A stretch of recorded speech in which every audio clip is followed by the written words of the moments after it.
Bienvenue pour la suite de notre road trip. Aujourd'hui, je vous emmène sur les traces de l'ennemi public numéro 1. Épisode 4.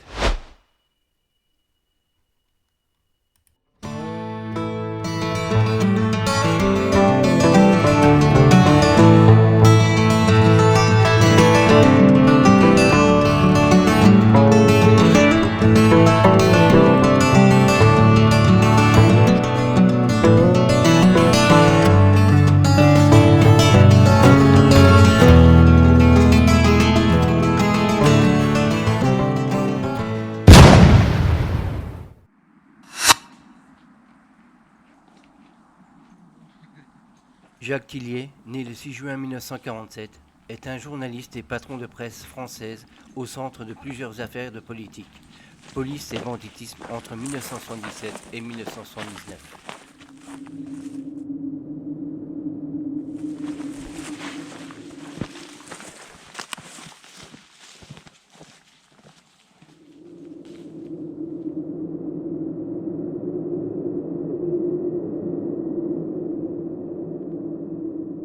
Le 10 septembre 1979, il est torturé et laissé pour mort par Jacques Mérine.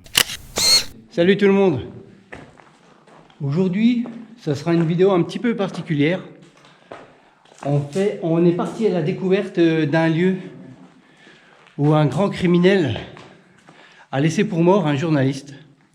Bien sûr, vous l'avez reconnu, l'homme aux 1000 visages, l'ennemi public numéro 1, Jacques Mérine. Et nous sommes à l'endroit, à cette fameuse grotte où Mérine a un petit peu, même beaucoup, sauvagement battu le journaliste en lui tirant également quelques balles. Donc là, nous sommes entrés. Nous allons un petit peu... Parce que moi, je me souviens que dans certains reportages que j'ai vus, qu'en fait, Mérine avait laissé quelques dessins. Mais là, on voit qu'avec le temps, c'est plus les gens qui ont laissé des trucs un peu merdiques.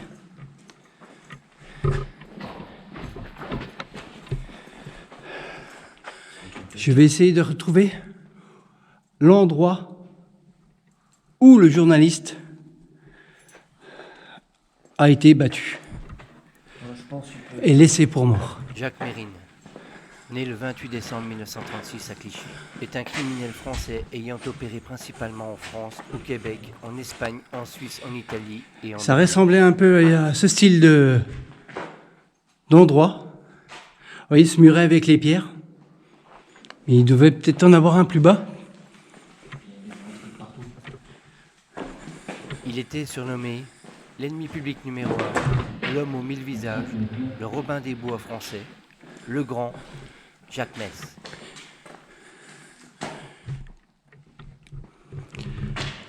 Voilà, c'est là que c'est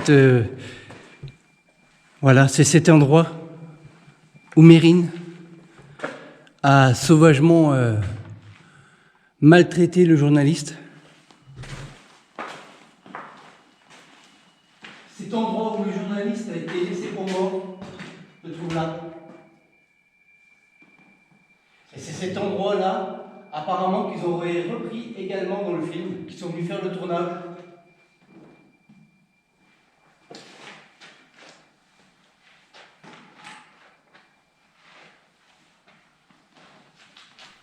Je m'apercevrai un peu plus tard que je me suis sûrement trompé d'endroit. Donc Mérine a été assassiné 2 mois après, si mes souvenirs sont bons. Et quand je dis assassiné, c'est sauvagement également, par les policiers.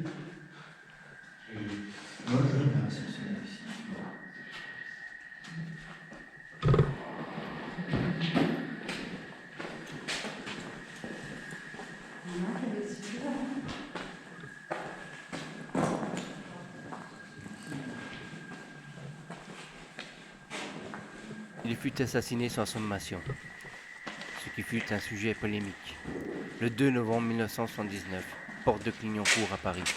par des policiers de la brigade anti-gang dirigée alors par le commissaire Robert Broussard. On va tout de même continuer à explorer la carrière. Fais attention, c'est un gros trou derrière.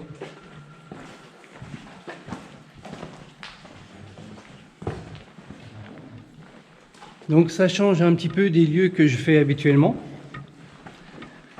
Parce que ce lieu a également une histoire, mais une histoire un petit peu très sordide, quoi.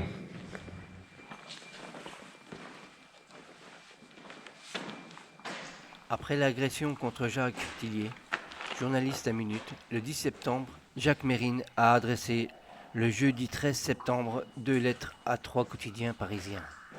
Libération, Le Matin et L'Aurore. Dans la première destinée au directeur de Minute, Monsieur Jean Boiseau, le malfaiteur affirme qu'il a convoqué Jacques Tillier pour lui donner une leçon violente et que ce dernier voulait faire un scoop contre la somme de 40 millions de francs.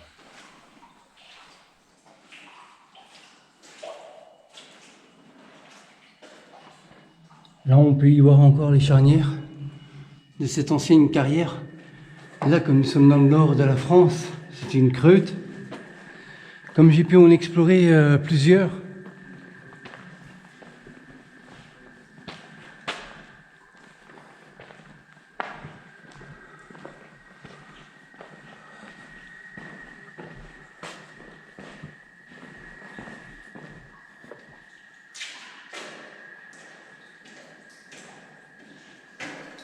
Déclaré ennemi public numéro 1 au début des années 70, il est notamment connu pour ses vols à main armée, enlèvements, évasions et pour son fort charisme médiatique.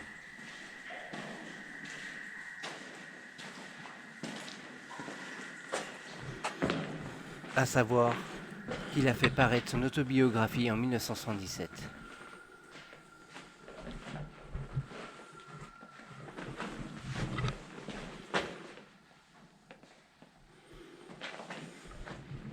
je vous avoue que ce lieu est vraiment glauque. Bon, bien sûr, je ne ferai pas toute la carrière. Juste la partie qui m'intéressait. Donc sûrement que cette carrière date des années 1800, 1880.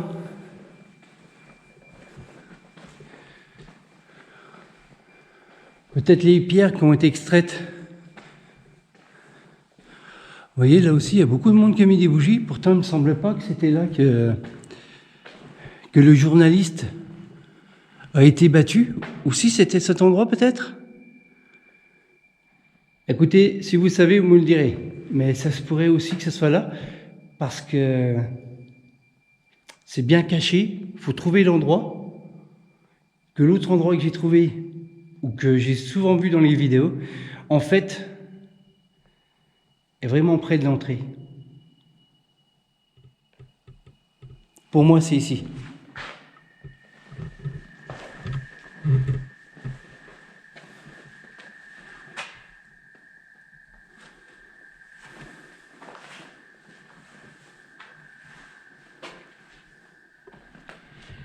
On est d'accord, j'en suis pas sûr à 100%. Mais ça pourrait correspondre aussi, également.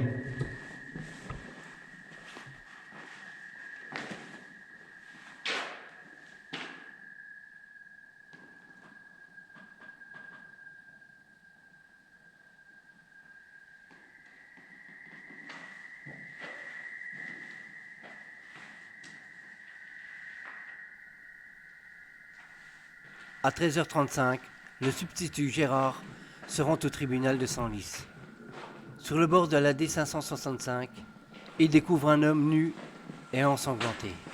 L'inconnu s'appelle Jacques Tillier. Il a rampé pendant 6 km jusqu'à cette route. Son tortionnaire n'est autre que Jacques Mérine. Même une banquette cramée.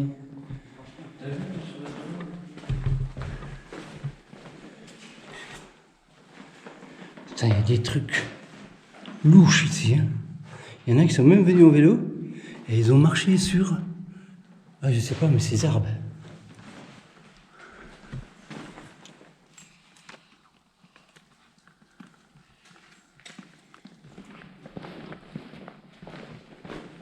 Il l'a laissé pour mort, mais en gros, il a décidé d'appeler. Je sais pas. Là, t'as une télé. Regarde, il y a des trucs marqués sur le mur. Oui, mais là, il y a une télé. Je crois pas que c'était celui-là. En tout cas, c'est une télé. Ouais, mais je pense pas que c'était là. Que c'était ça. Là, regarde, c'est des trucs religieux. Ouais, on veut bien, on va plus fait ici. Là, ça me paraît un peu plus logique de le faire. C'est pas écrit. Je sais pas c'est quoi ce langage. Non, c'est chaud de partir.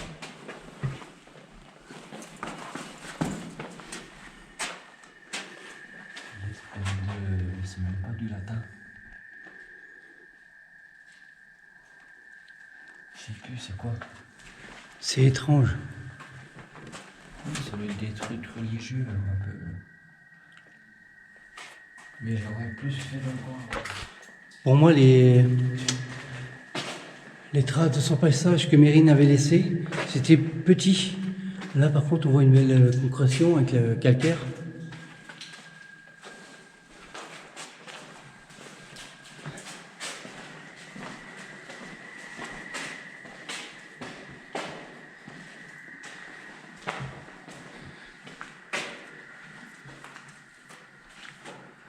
Il y a vraiment des tags louches.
Bon, c'est ainsi que s'achève cette vidéo.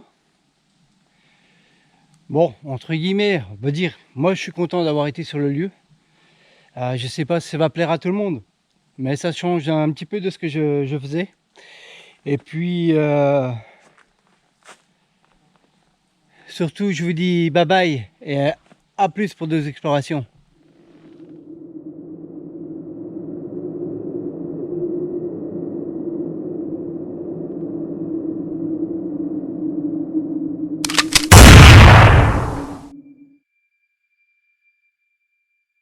Je vous remercie d'avoir regardé cette vidéo jusqu'au bout. Un j'aime, un commentaire et abonnez-vous. Je vous donne rendez-vous samedi prochain pour la suite de notre road trip. Bye bye.